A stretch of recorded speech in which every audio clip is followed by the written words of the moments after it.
Welcome to CBC Windsor News at 6. I'm Meg Roberts. Thanks so much for spending part of your evening with us tonight.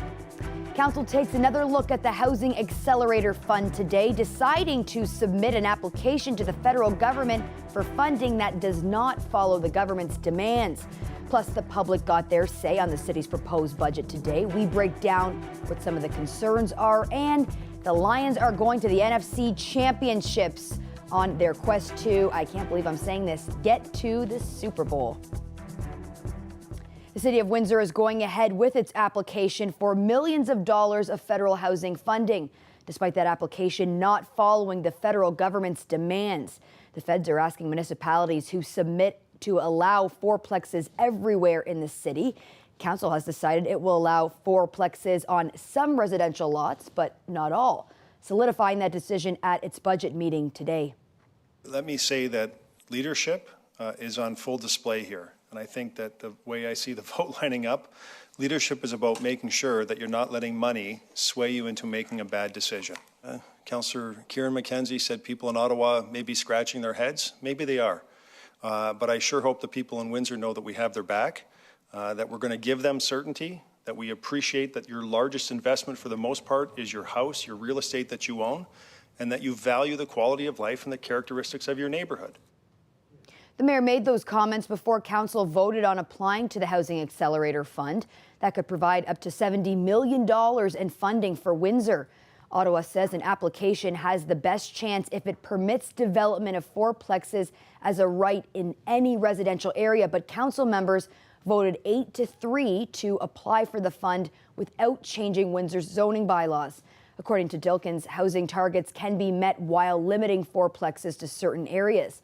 Windsor's longtime city planner says he's talked with the province on the issue.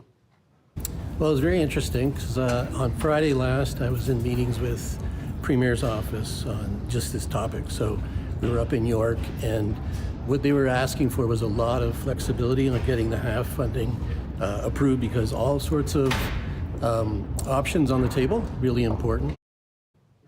Today, the general public had their chance to pitch council on priorities for the 2024 budget.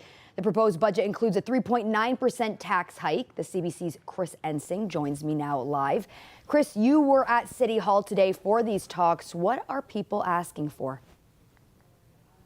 Well, Meg, at a high level, they're asking for more money, and they're asking for something that will get the city more money to be cut back. There are more than a dozen people who presented today on Monday as part of this process. Let's start with one of the big things that we've heard about for some time here in Windsor, and that's the debate over the bandshell at Jackson Park. Now, this is an iconic fixture that for decades served the community as a performance space and was used for Emancipation Day celebrations, has had civil rights leaders perform in that space and give speeches that were of note across North America. However, that stage burnt down. A new one was built in the 60s nearby, and now there's a discussion that this decaying space needs to be rebuilt in the current space. Council asked two advocates, Lana Talbot and Leslie McCurdy, if they'd be okay moving the space downtown and building something there with notes back to the history of the bandshell.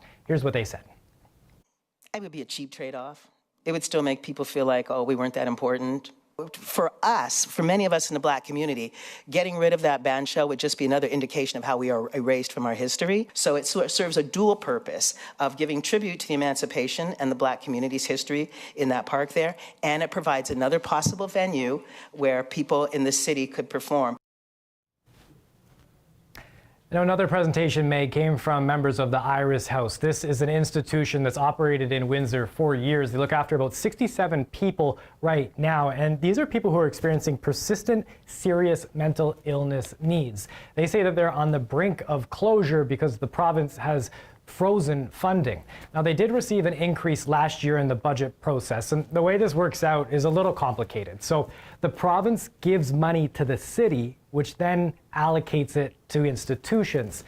Iris House says that they need 5% more. They've asked the province for it, but they haven't heard anything back that they believe is optimistic. So they went to the city today to ask for that money. They say that they're in a spot now where they could actually use another house entirely, but they're just focusing on what they have in front of them. Here's part of their presentation.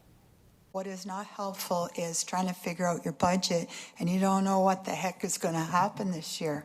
If you're going to get an increase or if you're going to be frozen another 3 or 4 years and, try to keep these doors open.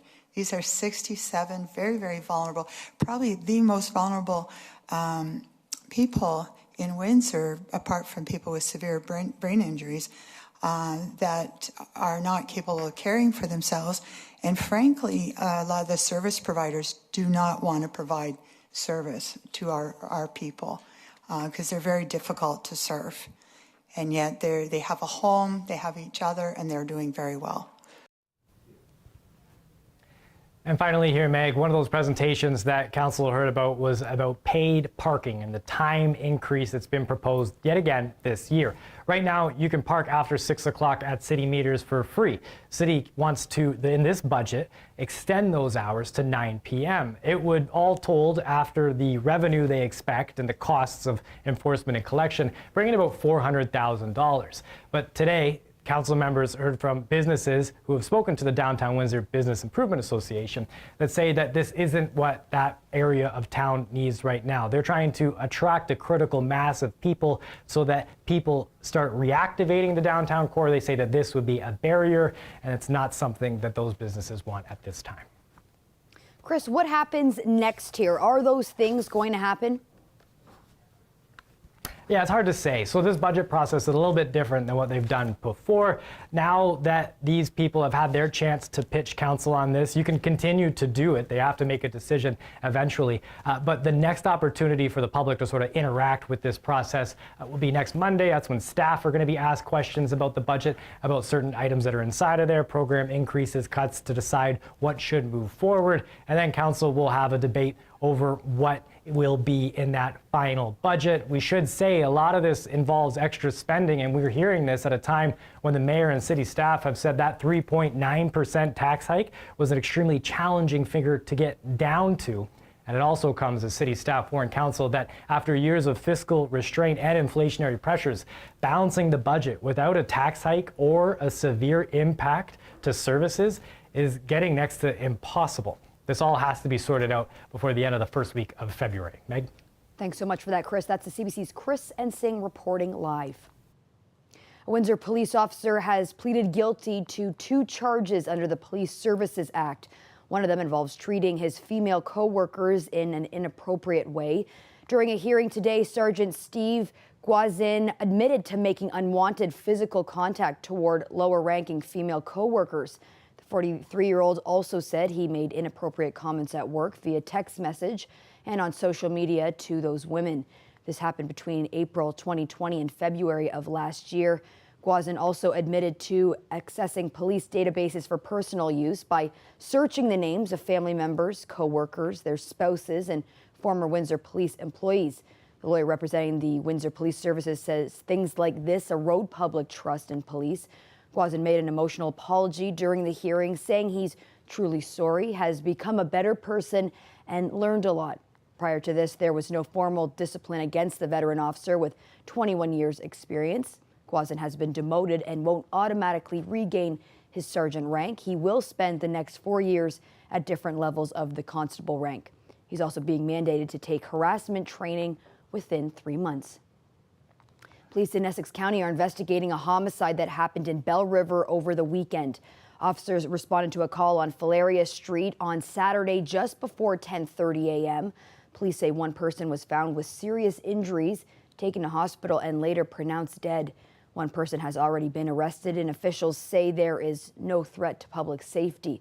This has become a joint investigation between the OPP, LaSalle Police, and the coroner's office, as well as the Center of Forensic Science. The federal government is slashing the number of visas it grants to international students by 1/3. The cap is intended to help curb the influx of temporary residents, which has put a strain on Canada's housing market. It's also meant to prevent educational institutions from exploiting international students. We'll get to a local reaction in just a few minutes, but first, Kate McKenna brings us this story. Well, look, we've got 2 years to actually get the ship in order. It's a bit of a mess, and it's time to rein it in. Immigration Minister Mark Miller candidly assessing the country's international student program. It is not the intention of this program to have sham commerce degrees or business degrees that are sitting on top of a massage parlor that someone doesn't even go to. The federal government unveiled plans for a 2-year cap on the number of international student permits it'll allow, aimed at stopping exploitative private college programs using international students to churn a profit and freeing up more apartment housing. It's about time. This should have happened some time ago. On the rental side, you have a lot of low-income renters all battling each other for a low number of spots. These are all welcoming steps towards betterment of international students and also for the integrity of our system. The federal government says it'll approve about 360,000 undergraduate study permits for 2024, a 35% reduction from last year. The goal, making sure the program doesn't grow after it ballooned to more than 1 million study permits, mostly in Ontario. It's unacceptable that some private institutions have taken advantage of international students by operating under-resourced campuses, lacking supports for students, and charging high tuition fees. Opposition leader Pierre Poilievre laid the blame on the Prime Minister. He is to blame. He is the one that caused this mess. But some colleges say they're being unfairly targeted. I'm concerned that our members are being labeled as fly-by-night, which is not the truth. Our institutions have been operating, many of them for 50, 75. We have members that are over 135 years in operations in Canada and have trained hundreds of thousands of students. The cap will not apply to international students who are already here, and some provinces can expect to be hit harder than others. Mark Miller warned some provinces could see their number of permits cut in half. Kate McKenna, CBC News, Ottawa. The University of Windsor and St. Clair College accept thousands of international students each year. Both schools declined to comment on the announcement today, saying they are waiting for more information from upper levels of government. But some University of Windsor international students who spoke with CBC News say they have friends back home who are concerned. This news actually devastated many of the students because back in our home country, there are many friends who are just waiting for their visas and they are just planning to come to Canada. But this news have just shaken them up. So that now they need to prepare very hard for that. Then now they need to fight for this. So I think that would be very difficult for them. I think while it's not unfair, it's not fair either, because a lot of students, they look forward to coming to a different country, especially in Canada, where there are a lot of opportunities to come abroad to study. So capping that would not let a lot of people get into this country for their higher education. This also means that a lot of people will be disadvantaged. I think it's quite unfair right now because, when Canada started to take so much students and immigrants, they should have looked for the housing crisis and other stuff in their mind. So they should have forecasted better that we would run out of houses and things will go up. So they couldn't plan it properly. Several people were rescued after becoming stuck on an ice floe on Lake Erie today. At about 10:20 this morning, Coast Guard and local officials responded to an initial report of more than 20 people on the ice floe about 800 meters off Catawba Island in Ohio. That is just southwest of Pelee Island. 9 of those people were rescued by the U.S. Coast Guard, 4 by a nearby fire department, and 7 were able to self-rescue. The American Coast Guard says that ice floes are unpredictable and can quickly become hazardous. They ask that people always check the local ice conditions before venturing out and to be prepared for any emergencies. The union representing Transit Windsor workers say a final attempt will be made to reach a deal this weekend. About 300 transit workers have been in a legal strike position since December 3rd. The Amalgamated Transit Union is accusing the city of bad faith bargaining by returning to the table without any intentions of closing a deal. The union says a federal mediator met with both sides this past weekend, and they will all return to the table on Friday. In the meantime, transit service will continue uninterrupted. The city says it is not commenting on the union's latest remarks. The union maintains the key sticking points in talks center around 10 mandated paid sick days. People continue to damage property in Windsor, and the bills are adding up. So much so, the city's Parks and Facilities Department is seeking $50,000 more to address cleanup efforts. The city spent 3 times as much dealing with vandalism in 2022 as it did 4 years ago. Criminology professor Natalie Delia spoke about the crime and how it affects our city today on Windsor Morning. When you take pride and have what is effectively no tolerance for general disorder and chaos in the lived environment, then there is less chaos in that lived environment. The faster that we clean up the graffiti, the faster that we fix the sculpture, right, the fewer incidences of vandalism to tear them back down. Because everyone, including the vandals and the criminals, think of the places as nice and something to be preserved. When we don't bother, right, things become more chaotic and more vandalized. The Detroit Lions are going to the NFC Championship game. They beat Tampa Bay 31-23 last night. A moment so many of us didn't want to miss out on. There were lots of Windsorites who flocked to Detroit, but as the CBC's TJ Deere found out, some Michiganders were keen on getting in on the action on this side of the river. We're from Detroit, or I am anyway. We've lived through 40 years of just despair. Him and I used to have season tickets, so we would make the trek there and leave dejected and with our tail between our legs very many Sundays. So this is it. This is the start of everything changing. Were you at the game last weekend? Or? No, it was too rich for my blood. It's like $600 to get in the door. Yeah, that's one of the things, people were, trying to get tickets, but there's such a skyrocket in price because they won last weekend. What does it say, that only a select group of people can go? I think it says more about just where we've been the last 40 years. There's a lot of people that would spend anything at this point just to get in the door because it's not happened. I mean, and some of these people's lifetime, they've never been good. We came over here because Detroit is just so crazy busy right now, and we thought this would be a good place to catch the game before we go to the Red Wings. I haven't been to Canada in a while, and I was so excited to come today. And just the support for the Lions, we stopped at a few stores on the way here, and just seeing the Lions being repped and everything is just so exciting to know we have that support. Yeah, it was awesome. We ran into a guy at Walmart that had on a bunch of Lions gear, and he was excited too.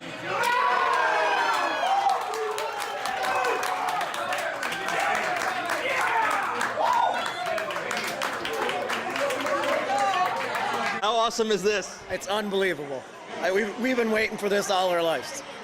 We're one game away from the Super Bowl. Hallelujah, we have gotten through that cold weather and warm temperatures are on the way, maybe even too warm for some. Weather forecasts coming up after the break.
Josiah, you told us we'd have to get through the weekend and those temperatures would rise. What should we know about this week? You're right, Meg. You're about to see those highs go from minus to plus this week, which is really exciting. And it all starts tonight. So right now we're sitting around -3 degrees, but overnight that temperature will rise to 0. Now, we will have some light snow tonight, but as the night goes on, that will change into freezing rain and then a mix of rain and snow into tomorrow. But those temperatures will keep climbing after that. Let's take a look at that 5-day forecast. Tomorrow, a high of 1 and that freezing rain I talked about, but the overnight low is higher. You can see there, +3, and then that freezing rain will turn into rain as those temperatures keep climbing into Wednesday. Wednesday, our high is +7 with periods of rain. Thursday, a 60% chance of rain and a high of 9 degrees. Friday, a high of 6 and cloudy. And Saturday, a bit chillier again with a high of 3 and a low of 0 and cloudy. So no sunshine this week, Meg, but at least we have some moderate temperatures, which will be a nice change. Well, last night I was leaving Detroit, going to the tunnel bus to catch it to come back to Windsor after the Lions game, and it was just absolutely freezing. Yeah, and Meg, what a game that was. And I understand you got to be in on the action. Tell me what the vibe was, what the ambiance was like. I was asked to go. It was like nothing I have ever experienced before. The sound of the crowd was shocking. You know, if you accidentally put on your headphones and there's music blaring and it kind of startles you, it almost reverberates your eardrums. Yes, yep. It was like that almost all game. It was so loud. I could not believe it. But everyone was so focused and they were standing up the whole game, screaming. So it was just so cool. This is one of my favorite moments for the game. Okay. One of the last plays here.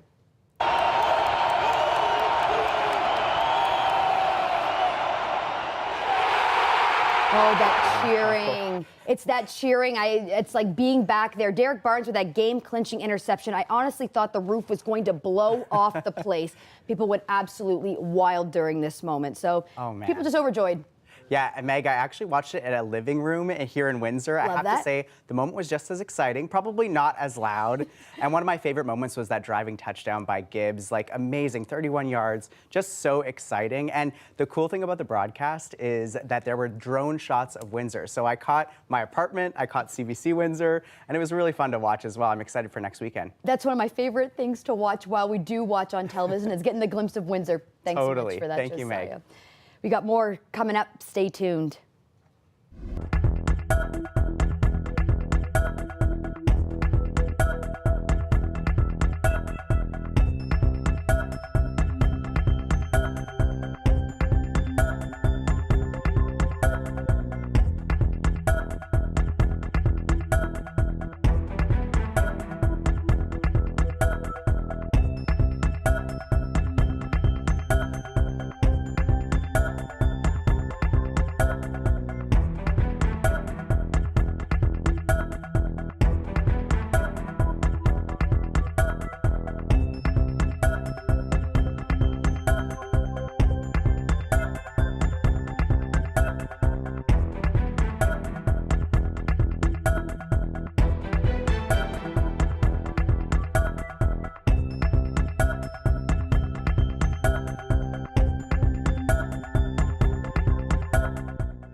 One BC woman saved a tier of her 1968 wedding cake in her freezer, then forgot about it for 55 years. Rochelle Marr only recently uncovered it, but she says it smells just fine and she has planned a family taste test. Mom, she did a freezer clean out and she found a wedding cake. And it reminded her that this cake, it was a branch of a wedding cake. On her wedding day with Brian, Dad, her friend, Gloria, her mother, made this cake, and she made 3-tiered cake that my mother took to Woodward's to have decorated. She kept one of the side pieces before frosting it and building the tower and told her that she cannot open this cake till their 50th anniversary. To be opened 2018. And it's been 55 years since. Completely forgot about its existence. Found it doing the defrost, and there it was, this big round cake. And it's a fruit cake, as the old wedding cakes were, I guess. Well, it was a sort of almost a blind date. He was a UBC medical student at the time. My girlfriend said, now be kind to him. He's really shy. He works in the morgue. Yeah, they started seeing each other. He wasn't shy at all. I didn't know what they were talking about. So we went out for down to the pub in North Vancouver. Yeah, so that's how we met. He was a doctor in here for 50 years. He continued his medical career, and he had a practice, I believe, in Sicamous and then in Salmon Arm. They just lived a wholesome life. They had a good, solid marriage. And we didn't fight. He was a good talker. Beautiful. And I really miss him because I wish I could text him or something and ask him questions. Anyway, Dad's passed away. Yeah, Dad passed away in June, so Mom's found. She was supposed to open it with him and eat it. Yeah, 5 years ago. Of course, it got locked in the deep freeze. Well, lost in the deep freeze. No, I was skeptical at first. I was like, well, is it freezer burn? Is it still going to be good? Mom's taking pictures of it. Or she's put it in a pot with a base, and she's steaming it with water. And she said that I was like, well, are we going to dig into this? And she says, no, she's going to cut it up into pieces and give it to all the kids in the family and whatnot. So I thought that was kind of neat. It looks good. And it looks great, and it smells good. Mm-hmm. There'll be some cake for all. So there's the 55-year-old fruit cake. Yay! Well, that's it for CBC Windsor News. Don't forget, for news anytime, you can go to our website at cbc.ca/Windsor. Thanks so much for tuning in. Looking forward to seeing you back here tomorrow night.